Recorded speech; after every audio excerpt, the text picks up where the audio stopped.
The closed alpha test for Marvel Rivals ended on May 20th. I was fortunate enough to be accepted into their content creator program, which came under some hot water after a few details about the fine print circulated online. No worries, they have since then addressed this issue on social media and assured that well-rounded feedback is more than welcome. For those of you that missed this update, I'll go over really quickly this section known as the non-disparagement agreement. The content creator agrees not to make any public statements or engage in discussions that are detrimental to the reputation of the game. This includes, but is not limited to, A, making disparaging or satirical comments about any game-related material, such as game features, characters, or music, and B, engaging in malicious comparisons with competitors or belittling the gameplay or differences of Marvel Rivals or providing subjective negative reviews of the game. As I stated before, they have since addressed this after the subject completely spiraled on the Twitter timeline. I'll leave that on the screen for you. Pause to read if you would like. And I trust and believe that this wasn't meant with malicious intent, just poor wording on their behalf. In this day and age, people tend to try jumping on a hate train for a chance to go viral, especially in the gaming scene lately. I mean, have you seen what's happening about Assassin's Creed Shadows? I think they tried to avoid having a situation where someone gets into the program, they get early access, and then start tearing the game down based on its unfinished state for a chance at some high viewership. I could be wrong, but I like to give them the benefit of the doubt, considering how quickly they acknowledge the mistake. My advice would be that any agreements should stress and possibly ask creators in the program to reiterate this, that it is an alpha build of the game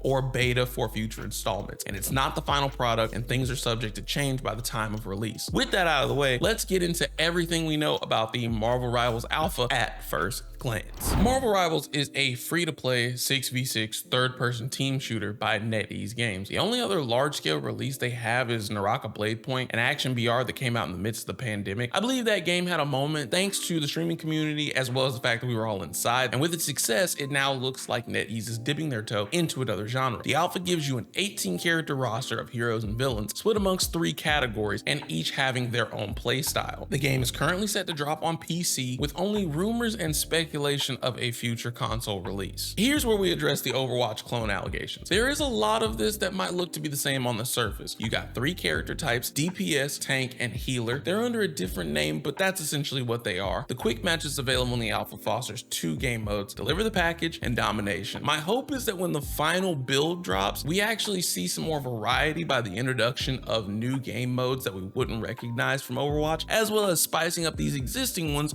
through a wider map selection and updated objective features. But that's about where the similarities end as far as I'm concerned. You see, this doesn't only vary from Overwatch because you get to play as your favorites like Spider-Man, Hulk, or Magneto. The third-person perspective gives it a different feel by giving players a better field of view, as well as letting you admire the fly skins you equip to your character. Can't ever complain about being able to admire your own drip. That's what I always say. I also think this brings a sense of faster pace to the game. For me personally, having that wider field of view during the match causes me to have a constant head on a swivel. The momentum of the match is constantly shifting as the team works together and pairs up abilities from any direction, including from above. The verticality in the game is another aspect that I think makes this stand out from Overwatch. You got characters like Iron Man and Storm that have the ability to fly like Pharah, except there is no limit on how long they can take to the skies. On top of that, there are characters who can scale up walls and those that can hover when jumping off of high points, such as Magneto, Scarlet Witch, or even Rocket Raccoon. This creates another angle of combat that all players must pay attention to. You're gonna want to make sure that someone is set up as one of the hit scan characters who's able to deal precise damage to one of them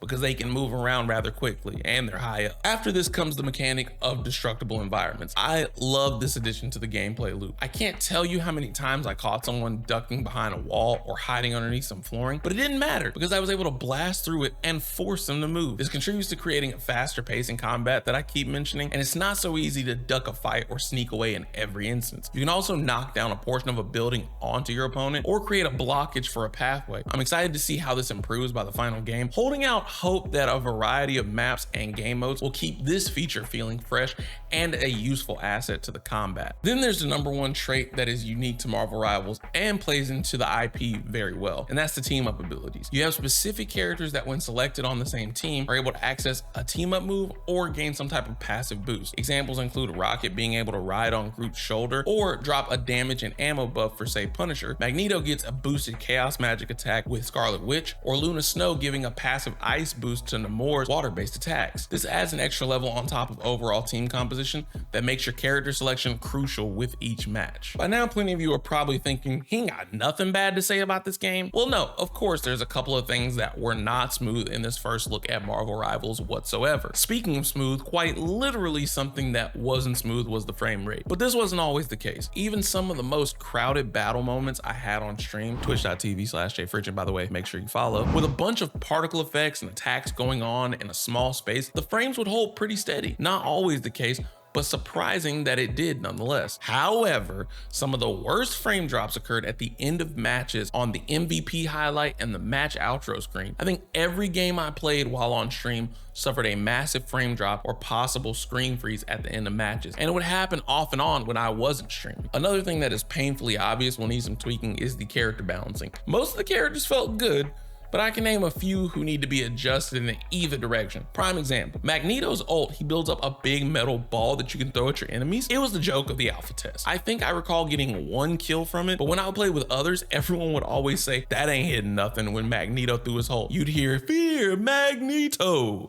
and nobody was scared. It definitely needs better AoE damage. Hulk was probably the least efficient tank, even compared to Doctor Strange. It seemed like he took the least damage and is the main tank that has to get up close. It's a huge hindrance, which brings me to most melee characters in general. Spidey, I think, needs to get slowed down or have some type of limit on his swinging. He zips around so fast, I can't even use him. I don't know how anyone controls him. But a lot of characters who are mainly meant to get up close, like Black Panther or Hulk, as I mentioned earlier, I feel need to do more damage. Mainly melee focused characters run the most risk because of having to get in close, and the DPS characters having such little health makes it especially hard. For Black Panther, I would say he needs a slight damage increase on his melee, or he needs some type of kinetic energy AoE or deflection with his vibranium. It's lore accurate, and it helps give him a little more edge considering the risk that he faces. Hulk's gotta be buffed as a tank. It makes no sense. He should be the strongest out of all of them, yet struggles so much. Again, going back to lore accuracy.